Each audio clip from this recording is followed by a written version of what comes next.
Big breaking, প্রকাশিত হলো SIR এর খসড়া তালিকা। এবার খেলা শেষ মমতার। নির্বাচন কমিশনের তথ্য অনুযায়ী এসআইআর শেষে খসড়া ভোটার তালিকা থেকে নাম বাদ পড়ল 58,20,898 জনের। এটা শুধু সংখ্যা নয়, এটা তোলামূলের ভুয়ো ভোট রাজনীতির কফিনের শেষ পেরেক। খোদ মমতার বিধানসভা এলাকা ভবানীপুরে নাম বাদ পড়ল প্রায় 44,000 ভোটারের।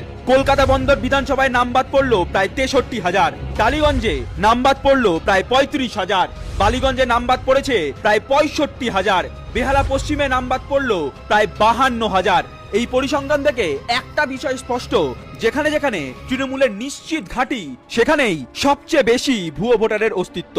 আর এই পরিসংখ্যান দেখেই ঘুম ছুটেছে মাননীয়ার। কেন জানেন? 2024-এর লোকসভা নির্বাচনে তৃণমূল কংগ্রেস ভোট পেয়েছিল 2,76,00,000।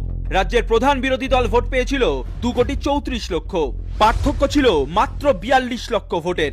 আর এখন ভোটার তালিকা থেকে বাদ পড়ল 58 লক্ষ নাম। এরই পাশাপাশি আতশ কাচের তলায় 1,66,00,000 ভোটারের নাম রয়েছে, যাদের শুনানিতে ডাকা হতে পারে। এর মানে কি? মানে এতদিন ধরে চলা ভুয়ো ভোট, অনুপ্রবেশ, ডুপ্লিকেট নাম সব একে একে ফাঁস। অর্থাৎ তোলামূলের ম্যানেজড ইলেকশন মডেলের শেষ। এবার বুঝতে পারছেন তো মমতার ভয়ের আসল কারণ কি ছিল? এই সংখ্যা খেলা ঘোড়ার ইঙ্গিত। 26-এ মাননীয়ার গদি উল্টানো এখন শুধু সময়ের অপেক্ষা। শেষ বাঁশি বাজতে আর দেরি নেই। মমতার ও প্রতিবাদ